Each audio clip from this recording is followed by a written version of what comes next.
I had a couple of high-grade U.S. large currency notes that I've been collecting.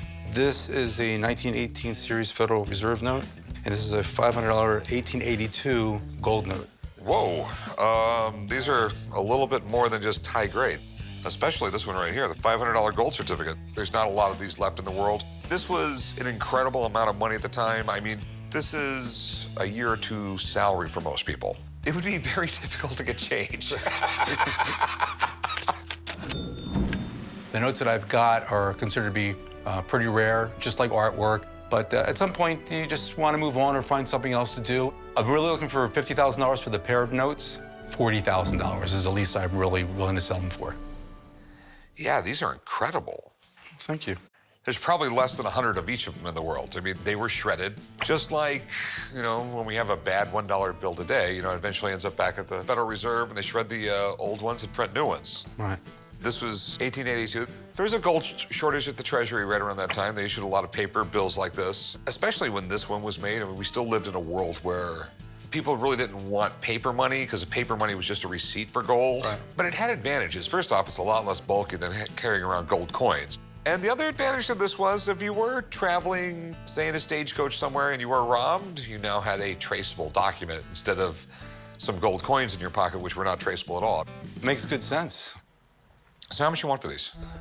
I'd like to get $33,000 for this note, and I'd like to get $17,000 for this note, so I'd like to get even $50,000 for them.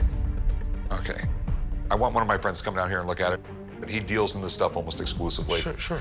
They look real to me, but there's a lot of treatments people do on these things to make them look better. Understood. Okay. So hang on a few minutes, and I'll get them down here. Okay. All right, be right back. I very much welcome an expert. My only concern is the expert a prejudiced expert or is he an unbiased expert? So it's something I have to take in consideration. What do we have here today? You know, two $500 bills that he wants a lot of money for. And the big thing is have they been processed and what are they worth? Sure. May I take them out of the holder? Sure. These are incredible items. They're not common by no means. I'll tell you right now, my favorite one out of both of these is this 1918 500. Features Chief Justice John Marshall, who essentially helped create the Supreme Court to be co-equal to our government. Pretty historical individual. Gold certificates were issued in a time where they were backed by gold. Because weight of gold was quite heavy, the government issued paper currency to alleviate some of the stress of carrying it, and it also allowed the government to keep some of their gold medals in the banks and have public debt carry the certificates instead. All right, well, tell me about these things. Sure. This 1918 500 Federal Reserve note, this note looks problem-free, meaning has no tears, rust, inks. It's definitely has never been pressed. It's got just light circulation. It's a really, really solid example and would fall in the very fine 30 range. This is a genuine, high-valued example. Can you and I disagree without being disagreeable? Sure. I do think it grades higher than that between us. I get that quite often. I get that quite often. Now, the 1882 500 gold certificate, this one concerns me. This has seen some restoration work quite well. The corners look like they've been rebuilt. During that time, it was probably washed lightly, not too harsh, and would probably grade this in the very fine 20 to 25 range, but it has been restored. And that affects value. It absolutely up to about 30 to 40%. Okay, so what do you think they'll go for? Individually, I think in auction, I would expect the 1918 $500 Federal Reserve note to bring $20,000 to $30,000, and the 1882 $500 gold certificate, because of the grade and the restoration work, in auction, I think one could expect to pay around $20,000. Well, thanks, man. I appreciate it. Anytime. Good luck. Thank you for your help. If Rick can negotiate a deal for these two notes in that price range, I think it's a very good buy considering the scarcity of them. So what's the best price you'll take for them? Well, I'd like to get $50,000 for the two of them. Well, you seem like a reasonable businessman. You know, I'm not going to pay $50,000 for something I might get 50 out of. All right. Hey, what can you do? I bet 40. There's no money at 40. 37? No, I'll go 35. I mean, there's auction fees, I mean, in the end, it makes no sense for me to give you a dime more than that. All right, you got a deal. Oh, sweet, man. Let's go up front, and I'll write you up. These are cool. The offer of $35,000 is a little on the low side, but it's a fair offer. And right now, I'm just going to leave it in the bank account. Hey, how can I help you? Hey, I got a 1918 Federal Reserve note. Okay, this is pretty cool. Most people don't realize this note right here, you know, it's $1,000, but in 1918, this could buy a lot. This could buy a small house. You buy a large house back then, son. No, it couldn't buy a large house back then. It could buy a small house back then. Large house. My grandmother collected all kinds of things, and she just gave me a whole box, and the note was actually in it. I think the bill is interesting. You'd definitely be balling if you had a couple of these back in 1918 in your pocket. Believe it or not, you can still spend this, cash it in, everything like that. It's worth more than the face value, so I wouldn't suggest doing it. But, Well, I haven't seen a $1,000 bill before. Why did they actually start making those? it just was a lot more convenient. You needed larger bills. You have to realize this is 1918. There's not credit cards, there's not ATMs. In fact, if you bought something, you paid cash for it. Let me say it, son. These old bills are pretty cool, but I prefer the new ones. Nothing better than a crisp $100 bill.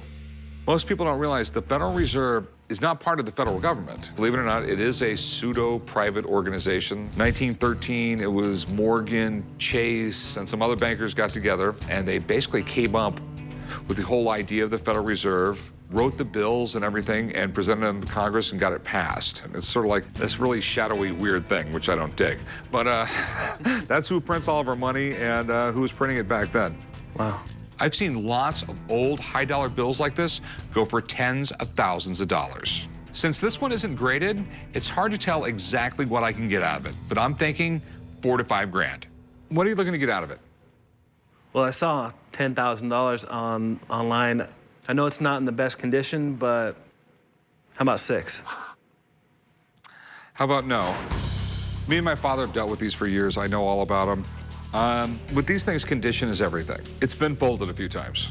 It looks like it's been folded, and they ironed it back out to make it look flat.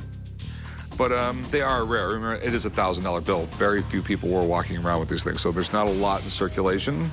I'll give you like $2 grand. You can do 3,500? One of the difficulties in selling these things, when you start getting collectibles that are a lot of money, the group of people that can afford them is a lot less. I'll tell you what, I'll go $2,500 and I won't go no more. If you say 26, I'm gonna tell you to leave. 2,500? Cash? Cash money. Okay. All right, it's a deal, man. Every buy at the shop is a risk, especially in things that need to be graded. I'm hoping it'll come back graded as a 15 to 20 out of a possible 70. If it does, it should be a nice little profit. Want to see something you'll never see again? What? $1,000 bill. Oh, sweet. A G-note. Imagine having a stack of these. That would be nice, Shumway. Those you don't want to spend, chum. That's worth a lot more than its face value. That's $1,000. Hell yeah, I want to spend it. No, I just paid $2,500 for a $1,000 bill. Well, that's your fault. Why would you pay $2,500 for $1,000? That don't make sense. I mean, it's been folded, like, all over the place.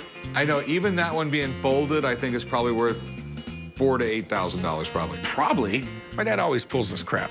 He'd be real mad if I spent that kind of money on something that wasn't graded. But now that I'm a partner, I stand to lose money too if he messes us up. You definitely should have had somebody look at it first. Well, it's not something you just have someone look at. You have to send it in and get them graded. Oh, so you're a professional grader now? No, I've bought and sold currency my whole life. Should have called somebody. I don't need to call anybody. Corey, you can't call an expert every time. You got to go with your gut once in a while. There was no gut here. I knew exactly what I was doing. Now that Corey's a partner in the shop, he thinks he can question every decision I make. I don't need my snot-nosed son telling me what's a good buy and what's not. What if it's only worth $1,200? Then we lost money, but What if it's at a fake? $1,200, I'll buy At it. $1,200, if it's only worth $1,200, I will give this to Chumley for his paycheck. Hell yeah. Plus my regular one? Plus your regular paycheck, chum. That's a bold statement. I'm sending it off to get graded. It's gonna come back. It's gonna be worth, it'll be fine. I guess it's worth at least $1,000, right? You guys please go back to work. Hey guys, I got that $1,000 bill back. It's graded. Is it? What did it come back as? I have no idea. It's exactly why you shouldn't have bought it for what you paid for it. I took a small risk and spent $2,500 on an ungraded $1,000 bill from 1918. Now that Corey's a partner, he thinks it's his job to monitor what I buy. I know what I'm doing. But I made a bet that if it's a bad buy, I'd give the $1,000 bill to Chum. Well, you're about to find out if that $2,500 was well spent. I guarantee it was well spent. Let's see. Are you ready? What is it? It is more bubble wrap. Open the damn thing, Rick. It's fake.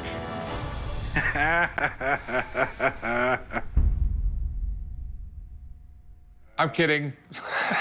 What'd it come back as? It's a 25, very fine. Perfect would be a 70, which would make it worth like $100,000 probably. But this is far from that, so I'm thinking like $7,000 it's worth. Trying to give me a damn heart attack. I want you to apologize to me. I'm not going to apologize. I never said you did anything wrong. I just said you should have found out what it was worth before you paid for it. No, you basically called me an idiot, and I think you should apologize. I didn't call you an idiot. I'm just saying you didn't know what it was worth when you bought it. Oh, shut up, all of you. Give me that thing, Rick. Give it up. There you go, Dad. I'm gonna sit here and examine this for a while. You two get back to work. I don't know why you're examining it. It's already been graded. How's it going? Pretty good. What have we got there? Looks like a $1,000 bill. Got some dough and I want to get some more dough for it. Okay. I'll give you $900 for it. Right? Done. Weighs good. Here at the pawn shop today, trying to sell a $1,000 star note. I'm hoping to sell my $1,000 star note because we're trying to raise money for our show, which is on the Strip, and we want to add more dancers and add more video, more production. I'm not sure what it's worth, but I'm thinking it's in the 10,000 range. It's a star note, which makes it really cool. What's the star thing? Oh, yeah. What happens is you know, the printing presses are going, and if the printing presses screw up or some ink runs or anything like that, they gotta pull the old sheets out. The serial numbers on damaged notes can't be used again, so the star indicates that there's some serial numbers missing before this note. So it's a bookkeeping thing, say, hey, everything's screwed up, and there's a star next to the bill. It's a system. So where'd you get it? My grandfather was a collector, so for my birthdays when I was younger, he would give me a $1,000 bill, and I've held on to him. All my grandfather's ever done is yell at me. He never gave me $1,000 for my birthday. This is a series of 1934. One of the reasons 1934 is the most common was because in 1933, Franklin Delano Roosevelt instituted the Gold Confiscation Act. So big institutional banks and stuff like that were turning in tons and tons of gold. That's why we had $1,000 bills and $500 bills and $10,000 bills. So in the 30s, we needed a lot of large bills. Yeah. Okay. Okay, so there's more printed in this year. Yeah. So bills, just like coins and everything else, the better condition it is, the more money it's worth. What about it just sitting in this for, but if you put it up, 25, 30 years? When you hold it up like that, you can tell that it's been, see the seam down the center, it's been folded. And someone tried to iron it out, make it look a little better, but. So this all hurts me. Well, I mean, the great thing is it's a $1,000 bill, it's a star note, it's really collectible. The great thing is it's worth at least $1,000. Yeah. So how much are you looking to get out of it? I'd like to get 10,000 for it. Tell you the truth, I don't know. I know they're a hot item right now. Do you mind if I call someone to take a look at it? There's a lot of weird things when it comes to grading these things, and also it's a star note. So there's a few things going on. So give me 5 minutes. Okay. Let me get him down here, and maybe we can make a deal. Okay, thanks. All right, appreciate it. Be right back. All right. So Rick says he's gonna call an expert in, and you know, I think that's a good thing. I don't know. I'm excited about it. I think it's gonna put the value where I need it to be. So what do we got here today? $1,000 star note. Yeah, $1,000 star note. What you got? All right. This is not an ordinary $1,000 bill. Well, first, let me just explain. You know, a $1,000 bill is still face value, so you can go to any store, anywhere you want, spend it, and get change for it, unless they call the police. Like, Why would they may call the happen. police? Because they think it's fake? Well, yeah, you don't see these around. You know, most people don't even carry $10 in their wallet anymore. So quality is very important. Looking at it right away, it looks like a pretty, what we call high grade, good condition. I'll just examine it real quick to see exactly the grade it would get. You can see exactly where it was Yeah, you folded can and see how it was everything. ironed. This slide shows everything. This is what we call about uncirculated. On a scale of 1 to 70, I'd put this right around a 50 to 53 range, which is probably in the top 10%. The condition being so, I'd easily put this around $6,500 to $7,000. Okay. All right, Thanks, Rick, man. always a pleasure. There's no doubt in my mind it's absolutely genuine. That being said, there's a small following, so it might take them a little while to sell. So what can you do? So what are you offering me? $5 grand. $5 grand. Yeah. Well, I came in thinking 10. So how about 9? Well, there's no money to be made at 9. You know, you disturb him. I can reasonably expect to get between $6,500 and $7 grand for it. I'll go $5,500 on it. 85. No. I mean, there's no money. I get it. And I trust you guys. You know what you're talking about. I guess I had some expectations of Okay. this bill, you know, because of the star. But I've got schooled today. I'm gonna hold on to it. Okay. Okay. Thank you. All Appreciate right, thanks, it. man. All right, guys. Change your mind, come back in. Okay. All right. Thanks, guys. Have a good day. For me, there is a sentimental value. I'm gonna keep the bill for myself and look for another way to raise the money for the show. Hello. Hello there. I have some Harvard banknotes I'd like to sell. I went to Harvard. I mean, I went there. I didn't go to school there, but I went there once. I'm at the pawn shop today to try to sell 4 Harvard banknotes. I got my Harvard banknotes through my grandfather. He had them, and I don't know much beyond that. I hope I can find out some more information about the Harvard banknotes and possibly come to an agreement to sell them. I'm hoping that I can get $2,000 for my banknotes. If I'm able to sell my Harvard banknotes today, I'm gonna use that money to get a new washer and dryer. It's really, really neat that these are Harvard. And the reason why is these rarely exist. So back in the 1860s, American money was silver dollars and gold coins. Most people didn't want paper money because the mindset of everybody was, that's just paper money. Real money is gold or silver. So the US government didn't print money. They did during the Civil War some, but it wasn't until later on they started printing actual US currency. So independent banks printed their own money. Okay, so like if you live around Cambridge, this was the local currency. But the big problem was that this is in Cambridge. Say you went to Philadelphia, no one's gonna want your money. So the money was good locally, but not really nationally. You see lots and lots of currency out there from banks that don't exist anymore. But Harvard actually became a nationally chartered bank, and everyone turned in this paper money for government-issued bills like we have today, which were good everywhere in the United States. Everybody accepted them. So it's very odd that these were never turned in, and that makes them very rare. Interesting. So you're looking to sell them? I am looking to sell them, yes. How much are you looking for? I was thinking $2,000. That might be a good price. It might be a little bit more. I've seen these things go for really big money. These are all pretty rough. They're graded. You know, 12s and 15s are not great shape. But I have a friend who is an expert in currency, and I could get him down here to take a look at these things. He can figure out the value on them. Okay. I'll be right back. I'm really hoping that the expert will say that these banknotes are worth the asking price I have, or maybe even just a little bit more. What you got here today? Well, this young lady right here has some Harvard banknotes. And I know Harvard banknotes generally go for pretty good money because they're rare. Yeah, actually, this is exciting because I haven't handled any obsoletes from the Harvard Bank in several years, actually. We call them obsoletes because they're no longer in use. Once a private issued bank turned into a national bank, most, if not all, the money got redeemed. If you didn't redeem it, it was worthless. From here, they actually look like they're in pretty good condition. May I take a look? Sure. Okay, so the good news is it looks like someone already got these graded, Rick, which is great because the only known notes from the $10 are counterfeits. So this may very well be the only genuine $10. Unfortunately, Rick, it has some chewing on the edge. The $1, even though it's graded fine 15, it's actually in remarkable condition. It's very attractive. The signatures are just clear as day. The paper quality is great. The inks are bright. It's probably the second finest that I've seen. Yeah, these are great. So there's probably less than 50 of these in the world? Far less than 50, yeah. I'd say probably less than 20 all combined, including these 4. Okay, so super cool. I know they're rare. I didn't realize they were that rare. Yep. So the big question is, what's the price? In today's market, I would put an absolute floor bottom of $10,000. Wow. 10,000 bucks. Wow. Okay. All right. All right, well, thanks, man. I'll call you up. I'll tell you what happens. All right. Good luck. Thank you. Congratulations.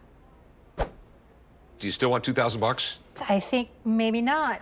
Okay. I think $10,000. I can't give you $10,000.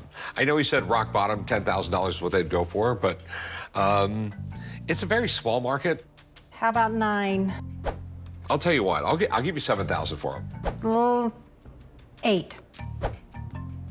I'm not gonna go 8. I'll go 7,500 bucks if you want it. That's it. I'm thinking now, since we found out they were worth more, I think I'll just do a little bit of research now and see what I can find. No problem, but if you change your mind, come and see me. I will. Have a good one. Thanks. Can't win them all. And I was gonna pay her in real dollars. Hey, how's it going, man? All right, how are you doing? Sorry we're late. I had to eat lunch twice. That's okay.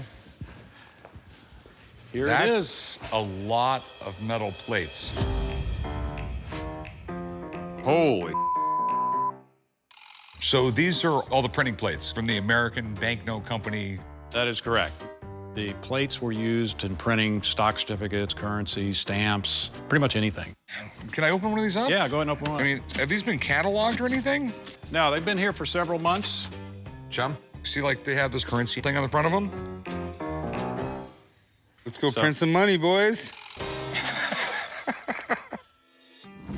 I have plates and rollers from the American Banknote Company. I've collected coins and currencies my whole life, as long as I can remember. And then the printing talked to me a lot, because my entire family has been in the printing business for 3 generations. So it was just interesting to me from a lot of different perspectives. This is pretty amazing. The American Banknote Company was founded in 1795 by Robert Scott, who was the original engraver for the United States Mint. They have engraved and printed stocks, bonds, currencies. Yeah, they were printing currency for tons of different countries. Just about every bond certificate in the United States was printed by them. They had the printing technology where it was really, really difficult to counterfeit their stuff. Right. And they're just out of business now, and you just... No, they're still in business? Still in business today. Currencies are a lot different now, and stocks and bonds are traded digitally. So they just, like, sold off all their old metal plates? Yes, they did. And here you're looking at it. There's a ton of people this could appeal to. You have currency collectors that would buy it, bond collectors that would buy it, and if you have anything specific to, like, certain companies that could be collectible. So it's all for sale, though, right? Absolutely. I can pick through it. It's not an all or nothing deal, right? Well, I'd like to do the whole thing in one deal. But I'll tell you what, once you get in there and start picking some things, and if there's some things of interest, we can talk about that, open that door. Okay, cool. I'm gonna call a buddy down here to help me too, if you don't mind. Don't mind at all. I'm gonna start digging through this. You call Peter and then come back and help me. All right, I'll be right back. Hey, Rick, what are you doing there? I'm just getting completely fascinated. You have to check this stuff out. This is just unbelievable stuff. Look at this. This is just... I mean, look at some of this stuff. I mean, like Hershey's chocolate, Boeing airplanes, RCA, General Electric. Check it out. I didn't even know they made plates this big. Well, I'd be darned. Oh, there's a whole bunch over there. This is amazing. So the American Banknote Company actually started in 1858 with 7 smaller printing companies at the time. It was founded in 1795 as Wright, Danforth, and Fairman Printing Company. And right before the Civil War, when the country was in turmoil, they decided to get together and create the American Banknote Company. So we had like 7 printing companies merge? Correct. This is just remarkable. Looks like you guys already picked some cooler items. I mean, this is just like a couple boxes we went through. Right, wow. You even have the original paper around some of them. I mean, look at this. You know, this actually is pretty cool because they actually use this as they printed, so you could see exactly what plate is here. Aircraft. This would have been, you know, a header for a stock certificate. Or maybe for letterhead. Or for letterhead, absolutely. This right here caught my eye. This is actually an accumulation of all the vignettes or salesman pitch. The company would print this up and say, hey, look what we can do. Look how amazing. We can do anything you want. And here's an example. People's Insurance Company of New Jersey. I'm impressed, Chumley. So what do you think they're worth? You don't see them trade hands often because I think we found where they all are. They're all here. But over the last, 15 years, I've seen a handful trade here and there, and anything that's General Motors, anything really cool like that could trade in the hundreds, sometimes even thousands if it has a really cool vignette. I mean, you can see the sheer size and beauty of it. I mean, this is something I would expect to go for thousands of dollars. Okay. So how much do you want for these? Cherry picking them like that, I don't know, $2,500, and I'll throw the big one in there for $2,000. So you want $4,500? Before you guys strike a deal, I have a buddy at the printing museum right down the street. I think he can actually print this. Why don't we try to get them printed first so we can actually see how amazing they look, and then maybe you guys can strike a deal together. Sounds like fun, yeah. All right, I can make so a he's phone right call. down the street? Yeah, he's right down the street. You ever work a printing press? No, Guess what? it's my lucky day. It's your lucky day. I'm doing the printing, you're doing the lifting. I'll meet you in the truck.